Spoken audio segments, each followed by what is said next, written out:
Good evening, good day, and good morning. Welcome to Customer Value and Beyond. I'm Stephen Lewandowski, and I'm honored to have you with us today. We bring you insights from decades in tech, B2B SaaS, and customer success, sharing real stories, answering your burning questions, and exploring new ways to drive real customer value without taking ourselves too seriously. This show will be live streamed on LinkedIn, YouTube, and a recording will be made available via Spotify and Apple Podcasts as well. But enough about us. Today I'm excited to introduce the real star of the show, Christian Richter. Christian, as the Chief Customer Officer for both SAP LeanIX and SAP Signavio, you are bridging two massive worlds, enterprise architecture and business process transformation. Why don't you jump in, tell us a bit about yourself and what keeps you busy these days? Hi, Stephen. It's very nice to be here, and thanks for the invitation.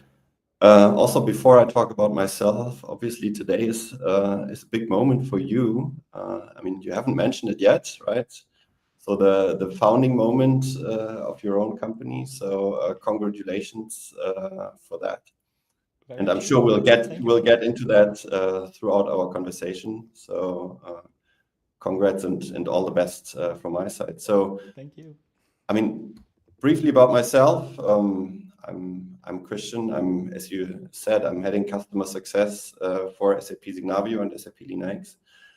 I'm on the journey of customer success now for more than 9 years already, and have built up the customer success team of LeanIX right from the start, and then scaled all the functions from customer support, customer success management, services, customer success engineering, everything that's related to the experience of our customers since then. So that's been a fun ride over the last couple of years. Since 2 years now, part of SAP since the acquisition. And now, as you said, trying to bridge the worlds of enterprise architecture and business process management.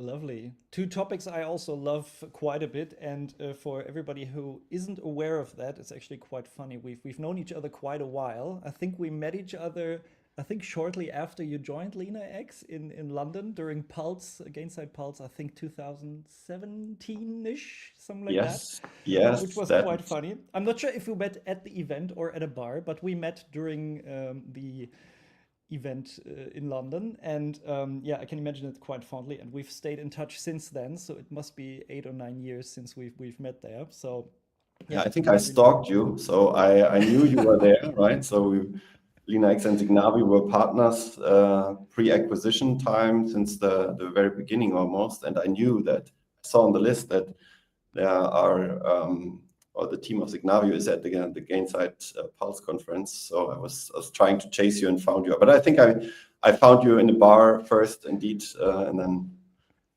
at the conference afterwards. I think that's pretty true. I think our whole team was at that bar, and it's quite funny because back then I was, I think, still director of customer success at Signavio, and you just get started, I think, with LeanIX shortly before.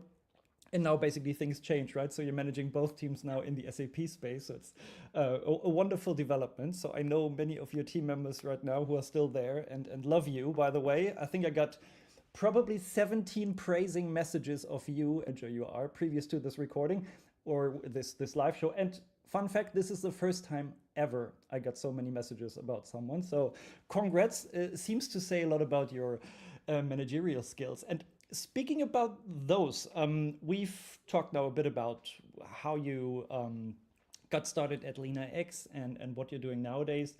Is there maybe something, and this is something we love doing here, something your CV or your LinkedIn page wouldn't tell us about your background? So something that brought you here which might not be B2B SaaS related.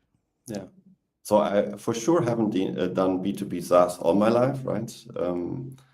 And some of the things you see, I started in consulting and had a bit of like corporate experience before, which taught me a lot of things. But I think one thing that I have not mentioned is that when I was studying, I also had the idea to found something, and that was a mattress company, right? So selling mattresses via the internet. So and we bootstrapped it via eBay. That was interesting. We had good access to high quality like foam product, and which is like pillows and like mattresses and all that stuff. And then we organized everything around it. It worked really well, and then for about 2 to 3 years, we sold via the internet. And if I think about that now, that could have turned into a successful startup scale up. But at that point, I was like, okay, let's do the standard stuff. Let's go into consulting and learn something real. But there was some time of true entrepreneurship during my university times. I love it. And I think things turned out quite well for you, but having now founded ourselves, I know how exciting that must have been, and especially if it also worked out quite well. So we today announced the founding of the addressable value real company, Stefan Kromner and myself, who was also a SVP engineering at SAP and was a founding employee at Signavio.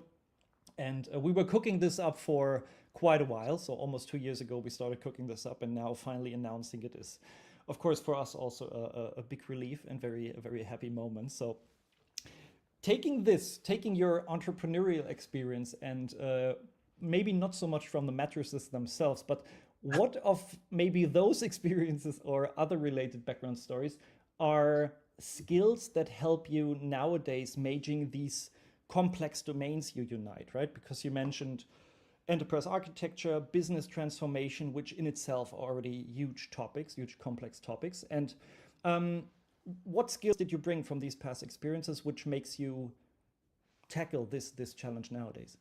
Yeah. So I think there are a lot of things to know and to tackle when wanting to perform a role in customer success, right? So I think the first thing is about the people, like your own team, and setting a direction which everyone can understand and sympathize with. And I think a lot is also about understanding the domain that we are in, right? So and I, from the times at Deutsche Telekom, which was my corporate experience before the 6-7 years, I got a deep understanding about both processes and architecture and what works well, and also what doesn't work well, right? So if you have multiple systems doing the same thing, it's just very difficult to bring change into a landscape or into a customer experience. It also makes the processes very cumbersome, redundant, and like in the end, the customers who are like using it, that's frustrating. I think a lot of what we do in customer success also reminds me of the consulting times, working with customers, being analytical on what the customers want to achieve, and like delivering options, how they can get to the result. More now in customer success with the software. On the consulting side, it's more with concepts, right? So convincing that your concept is the best one, the right one, and presented nicely in a PowerPoint. But I think that willingness to learn and do something with it, that was crucial over the last years. And what I found personally always very helpful also when hiring people later on is if people can really identify with the domain or the product that you're solving for. And I mean, process management and enterprise architecture, it's like B2B, right? So and some people say that's boring, right? But then you find people who are saying like, look, the problem that you are solving, I've seen that in my previous company, or I see it in my current company, and it's really a pain, right? So I think that's the kind of identification that you need in the people, so that this is not just another job for them, but that's really something that they identify with and where they want to make the lives of our customers in the end better. Yeah. And I think what you mentioned about this, like, let's call it consultative approach, I think that was even, I think with LeanIX even more important than for Signavio in the early days, that maybe for context, we don't have that many complex B2B SaaS vendors in Germany, right? So there are a few, but most are not of the complexity of like companies in the process mining or enterprise architecture sector. And customer success there is a completely different game to, let's say, e-commerce or other sectors, right? So this whole approach of having to have proper professional service, having like a consultative approach, having something like success engineering, which you mentioned earlier, is crucial for making a success. And whereas Signavio initially was a very like business side driven thing with methodology and the approach, yours was always way more technical, right? And way more also in the IT department. So I think it makes a whole lot of sense that you already came in with that approach. During that time, basically from starting at LeanIX up to basically now, was there ever a moment where you thought, gosh, I think I have to pinch myself. I can't believe it's true that this is my job and this is why what I'm experiencing that. Was there ever a moment where you thought, this seems surreal? So I would say, although I always headed customer success, over the last 9 years, my job probably changed 10 times. And I recall the first moment that I probably had was when I needed to like do scripts again, right? So, and I mean, I studied that back in some years ago. And then I was like, okay, that's a real surprise after like living for years in PowerPoint City to go like into the engine room and like fetching data from APIs, transforming the data, and then playing it back to the workspaces of the customer. So that was kind of interesting, and I must admit I'm very thankful that I had very capable team members who helped me understand what's needed.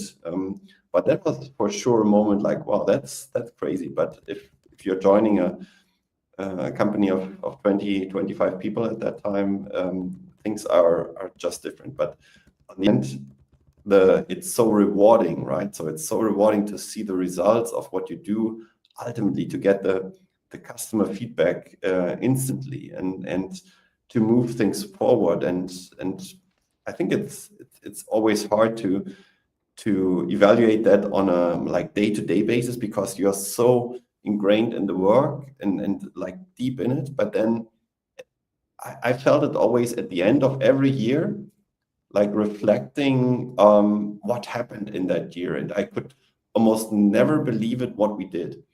And our founder, Andre, he always did a nice thing for Christmas, right? So he went through a summary at the like year-end party, the achievements of the year. And I was like standing there. I couldn't almost never believe what my own team has achieved in that year, but then listening to all the teams, what they have achieved, like getting into Gartner's Magic Quadrant, and so on, making X% of revenues now in the US, where was one of the goals at the time, and so on, hiring ex-colleagues. Really, that happened in that year? It's unbelievable, right? So that moment of like realizing how fast things go, even though when you are in the moment, you rather feel things don't move fast enough. That was a crazy realization. I can believe that, and I think it's always something different to kind of experience that in the earlier days of such a company, right? Because the structures aren't there yet, right? You're still building basically the building while you're trying to increase the height of it. And Gero always called it the tornado, right? So being in a fast-growing startup feels like a tornado because you're always trying to kind of fix and create things while this thing is moving and being built. So I think that's a very unique challenge, but also excitement. And I think those are crucial times where you kind of learn how to just do stuff, right? Execute and build these things, why you need to perform and deliver the results as well. And I think what you mentioned regarding this annual check-in, right? And just see and report and talk to your teams and tell them, okay, this is what we achieved, this is what went well, this is maybe what did not go as planned, but just having the awareness and just saying, hey, the year wasn't bad, right? It was great. Look at what we've achieved, right? Although it might have seemed challenging, I think it's super valuable.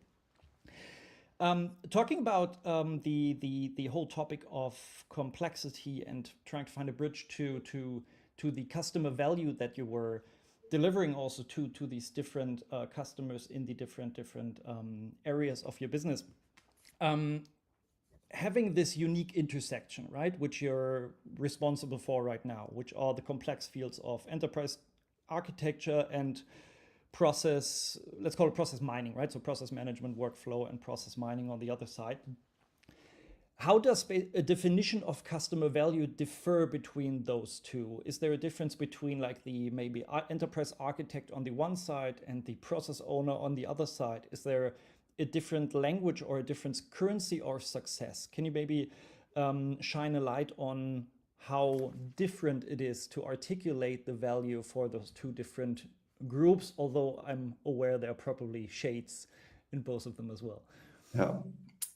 I can say that I'm very happy that I was enlightened over the last 2 years on the approach to value on the process side, because the years before, I mean, the ultimate goal that we wanted to achieve on the LeanIX side is to show and prove the value for our customer. So I think that's first of all the general ambition, where I see a lot of software companies are going in that direction. And for me, I saw like basically 3 steps of that value journey. The first, when we were like in the very beginning, it was about like, let's try to, and I'm talking about the LeanIX side, let's try to win a deal by showing value, right? And that started from, we show you how we are superior in features and functionalities, to how do we really solve a business problem for you, right? And that business problem could be like reducing the IT costs or application costs, because we help customers identify redundant applications. So when they are using 10 softwares for project management, and we are like showing the respective costs for that and who runs them, how can you consolidate over time, that's a value for a customer. That was like a lot of pre-sales, so feeding the business case of our customers, that they can go to the CFO, get the approval for the software purchase and go, right? Then I think what's missing in there is the like what software is, what value is really realized for the customer. And going back to a customer and a year after the purchase and saying like, look, this is what we've shown to you as a potential value, and this is what got into your business case. And being transparent and saying like, look, you wanted to save 10%, but actually we see you haven't progressed that far in like identifying even 10% of potential value. You might not even have used the features to identify that. So that, but it's ultimately important, because software as a service can be like switched so fast between companies. So in customer success, I think it needs to be our mission that we hold the customers accountable for the things that they want and intend to achieve with the solutions that we offer. So as a customer success manager, you need to be able to go back to that customer and say like, look, this is what we wanted to achieve. Perhaps we are not there yet, but I, as a CSM, I'm here to help you to like stay on that path, because we know our customer champion will get the question at some point, like, why are we spending that amount for the solution, right? So, and that needs to be a good answer, and that it's beyond the initial sell, way beyond that point. So, and I think that the discipline of enterprise architecture, I mean, I already gave the example, it's redundant applications, but a lot of customers would say, like, I get transparency, I can take data-driven decisions, and translating that more qualitative soft value into something that's more tangible value and resonates with the CIO or the CFO of the company, I think that's super crucial. And I think that was a big journey for us to get to that point, right? And help us understand, help our customers understand. We did like studies with companies to understand our value drivers and to get to the real assumptions. We did interviews with customers, all these things. And then to your question, like, and then I got into the world of like process mining, process analytics, right? Where value is just the currency of the product, right? And where you're like measuring how you are improving processes, how you're buying, and so on. So where you're really like adopting the language of the business, which for me was a new way of looking at value, but it's really like this bottom up analysis, which also makes it actionable in the end, right? Because it's on the level of the transactions of the organizational units that are doing the things in the right or in the wrong way or in an efficient way, and getting an insight out of that data that allows you to say, like, if with that business unit we are changing the process in a certain way, we are able to save X million. That's a real next step of thinking about value. But given the history and the different domains, I can now say, like, I think I've seen quite some dimensions of value. All have their good and their bad things. The one thing help you to win the deal, the others help you to keep the customer.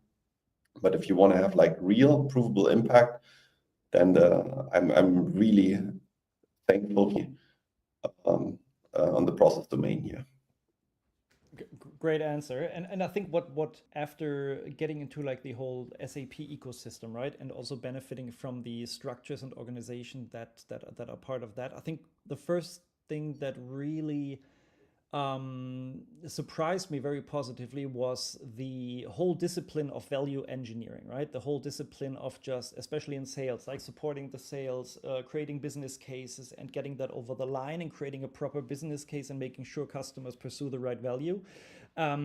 I think that was really impressive what happened there. And this is basically what we also took today to our founding of the company, right? Really saying, okay, how can you take what companies like SAP and other large companies are doing with these value engineering teams, right? With large teams that make sure this is created. How can you make that or replicate that in a scalable way for smaller SaaS companies? And this is a bit what drove us and why this is existing today, right?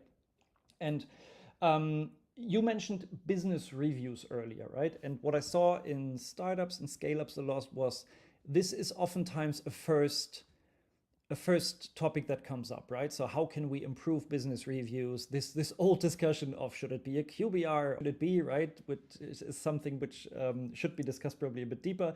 But the importance of that meeting would be to align on the value, right? Did you achieve what you wanted to achieve? And ideally, you identified that sometime during the sales cycle, right? That was somehow documented. And ideally, you would have some kind of like a value journey, right? Where this is just continuously carried through the organization. Stefan, my co-founder, always calls it the American football, right? So the ball is always changing hands, but it doesn't change the game, right? The ball is the value and it should be carried over ideally into a touchdown zone and then again and again cause touchdowns. Where do you see, not necessarily in your organization, but where do you see in general in the realm of SaaS, as you also talk to a lot of companies, where do you see the biggest gaps in that journey? Where is this value conversation broken, and where does information get lost? Yeah.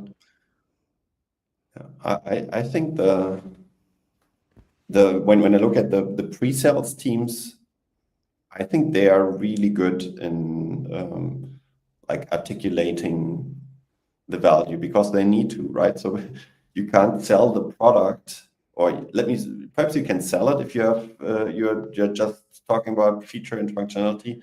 Some might do. It's a way better sell if you're building the business case, and I think it depends also on the deal size that you have, right? So if you are in the like 5-digit range, I think it's probably not necessary and too much over engineered. Then you rather have a transactional sell.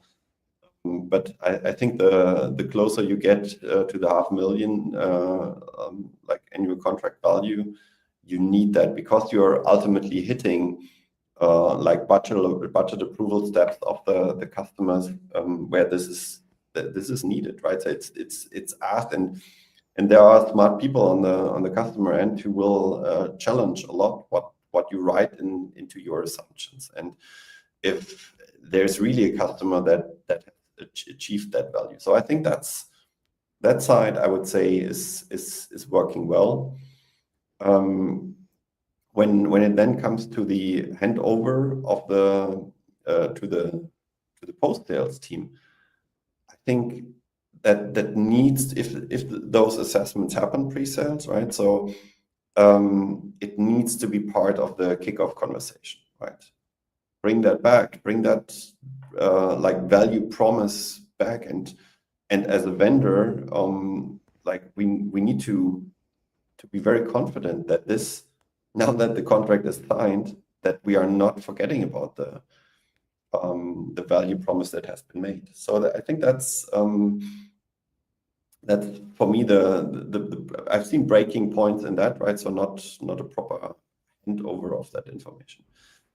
Finally, when we were trying to build up value management at the time at LeanIX, so pre-acquisition, I was having quite some interviews with people from whom I could learn, right? So and also then candidates from companies, and everybody who called himself in some way head or whatever of value engineering, they were all pre-sales, right? And I was approaching it from a post-sales or customer success perspective, and they said, yeah, and I said, like, have you ever like done it? And then I recall a very good candidate, and she said, like, look, yes, we wanted to build it up as a 50% pre-sales, 50% post-sales function. We went back to the customers, and they weren't just interested anymore in a value discussion because they had the budget, and now 12 months later they didn't want to be derailed in the project execution with some value discussion, even though the vendor was willing to support with interviews, the analysis, and all that stuff, and going back. And I think that requires some kind of like positioning it in the right way at the very beginning. That also the customers really understand it and regularly bring it up again. That brings us to the business reviews, right? Months later is probably too late, because if it's just like pre-sales and that like proving the value happens not at the moment when you sign the contract, right? So typically you build that case up even 6 months before, or like 3 months before. So there's like a time gap of 15 months between the like the initial business case and when you would come back. So, and I think the only answer to that is you need to bring it back constantly, right? And yes, it might be that between the start of the contract and the end of the onboarding, there isn't yet that much progress on the value side, but you need to do that check-in. And then 3 months later, or like whatever the frequency is, you want to come like refer back to that. You want to readjust, because in 15 months, so many things can change and it's just outdated. That's why it becomes irrelevant. But if you are like keep constantly like revisiting the value drivers, the value assumptions, the outcomes behind that, the blockers that you want to move out of the way, and give ammunition to the customer champion in a way that they can internally promote the results and the value, even though they might not have had the idea initially. I think that's a very strong partnership as a vendor with the customer. And having spoken about like customer success and sales and pre-sales, right? So I would say the sales process, one, customer success, two.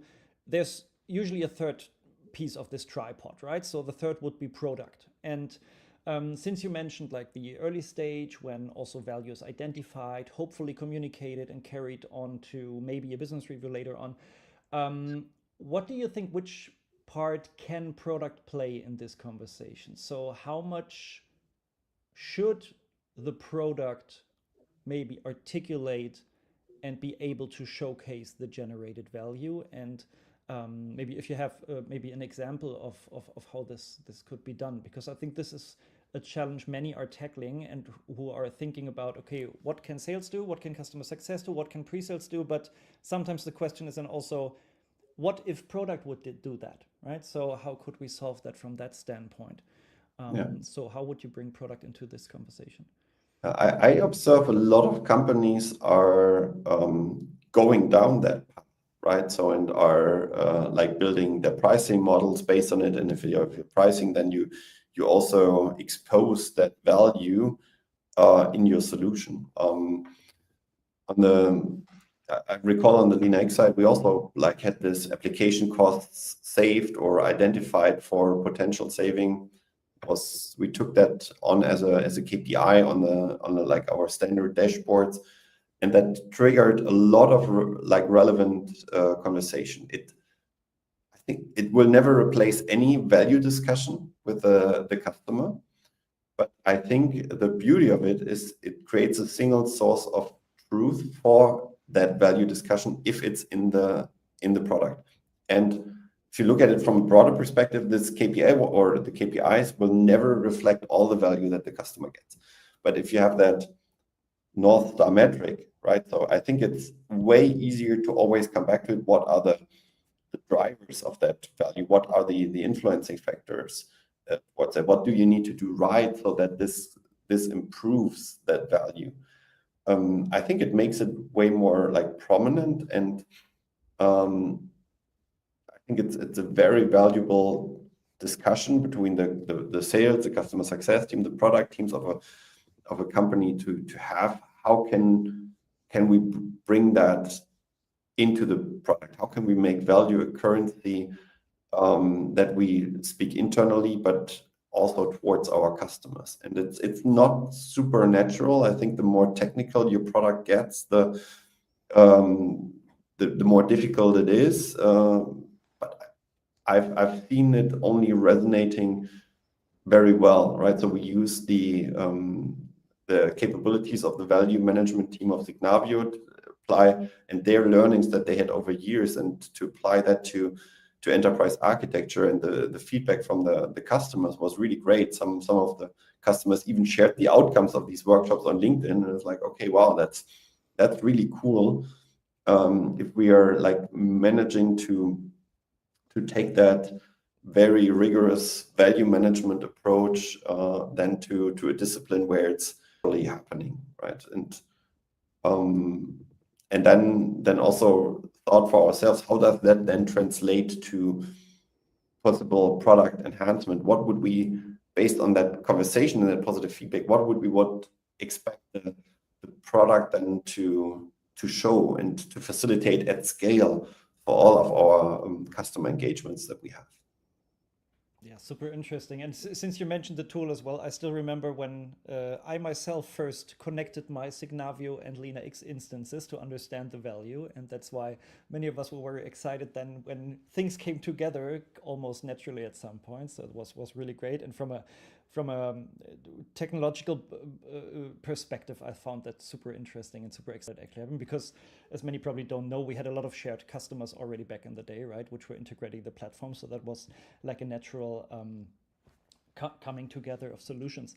Having not focusing too much just on AI, right, which is a topic that you usually get to at some point when you talk about technology, but looking at how things might have changed, right, and how these conversations around value are going. I think this is something that the audience might find interesting to understand where, how, or if your teams nowadays are leveraging AI in these conversations, if there's like an approach where you think it's helpful, or if it's something where you think, okay, this is still reliant more on personal senior personnel. So What role does AI play in this value topic for you?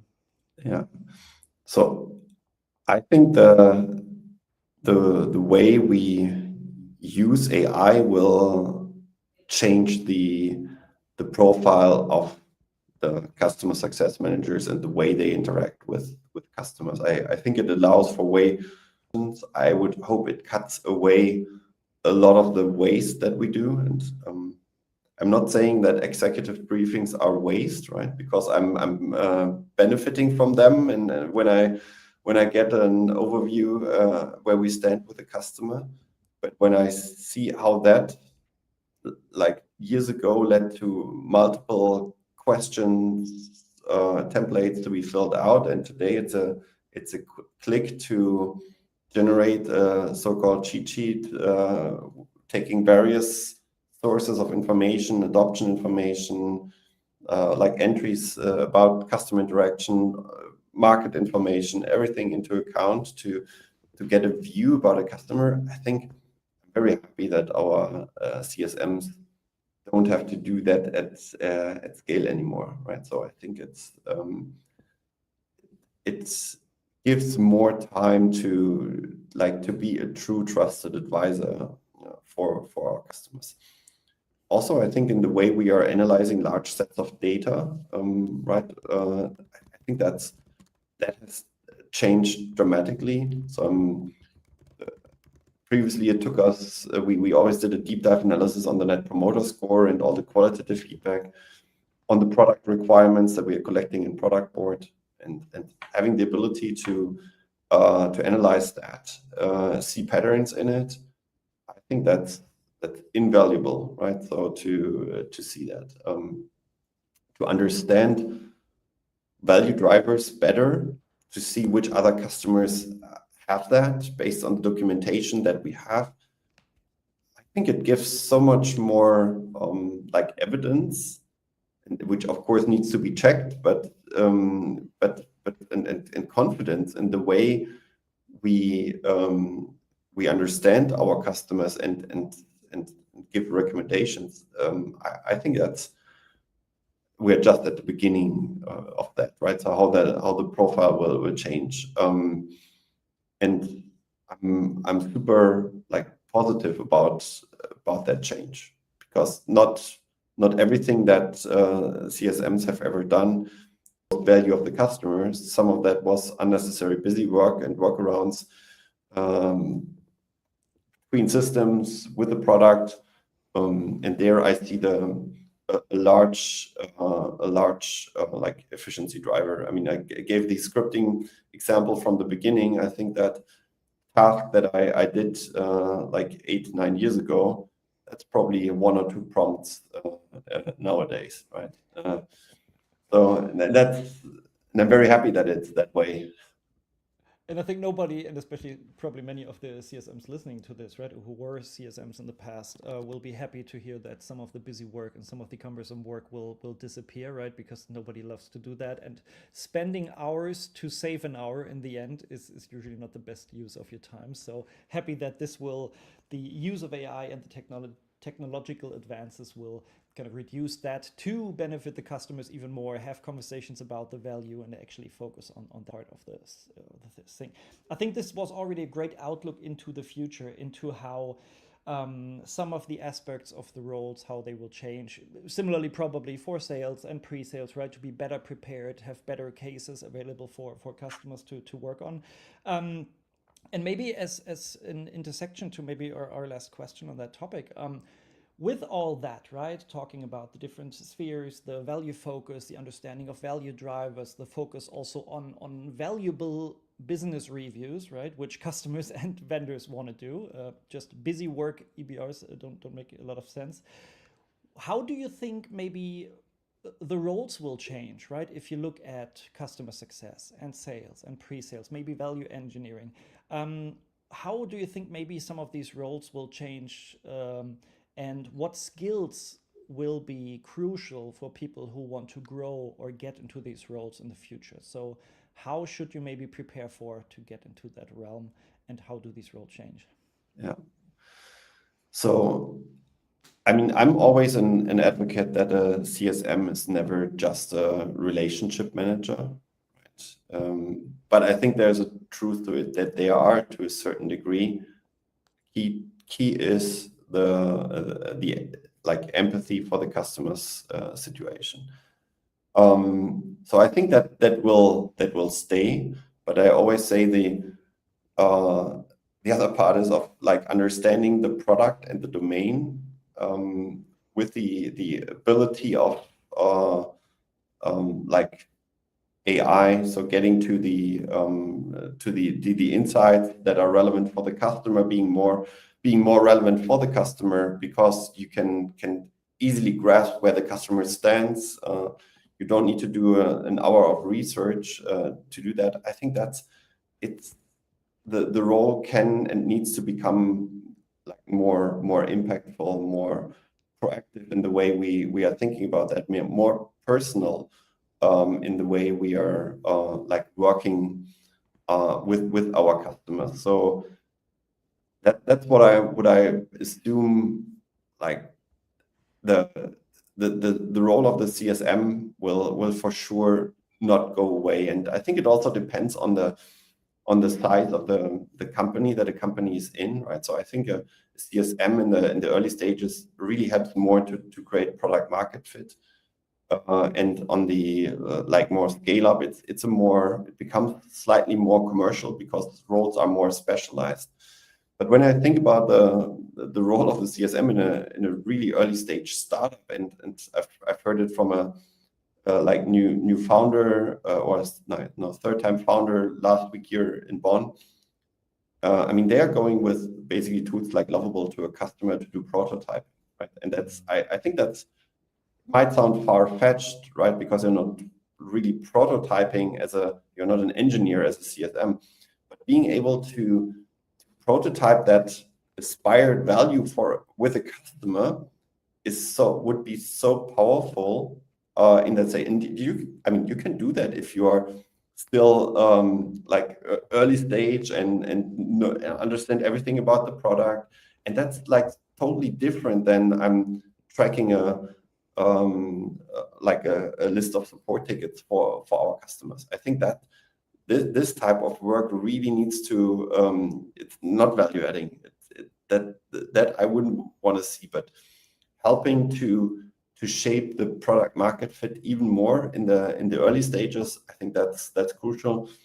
At the later stages of the company, understanding your portfolio in a data-driven way, being able to give like, oh, which customer do you have that has this and this problem, and you can go across your customer base based on everything that you've documented, and at the fingertip you have the customer and can then build the connection. I think that's the type of like skills where like you need to be curious, and also the possibilities, they change so fast, so that like general willingness to experiment with the technology. I think that's just super crucial, and it all means it can only come from like a high energy level to really do the right things for the customer. So I know it's been a lengthy answer, but I think doing the same job of like a CSM for the next 5 years, that will not work. So that's my key message. I love it because I think it encapsulates everything that I used to love about the customer success manager role a while ago, right? And being able to focus on that more with the help of technology and process and everything, I think that's super helpful. And to me, it sounds like a wonderful ending because I know you're super busy and I know you have another meeting to jump to. So I'm super thankful that I got to get you to join this today. So thank you so much for your time. Thank you for your insights. And yeah, it took us a while to see each other again, but we made it into this call. And so I'm looking forward to seeing you in person again soon in Bonn or Berlin. So thank you for joining. And yeah, hope to see you again soon. And for everybody else, thanks, Christian. Thank you, That's Stephen. all And for also let me say all the best for your new company, right? So I will watch it closely from the sidelines and cheer for you. Thank you. Thank you so much. Lovely seeing you again and talk to you soon. For everybody else, that's a wrap for today. I want to thank Christian again so much for sharing his insights, especially some insights about the area of enterprise architecture, process mining, and his great insights from a long and impactful career in customer success, but you also heard in professional services and everything around customer management. So thank you for that. It's a wrap for today. This was our last episode for this year. We will be back next year with another few exciting guests we're already lining up. So thanks for joining, and until next time, with to customer value and beyond. Goodbye.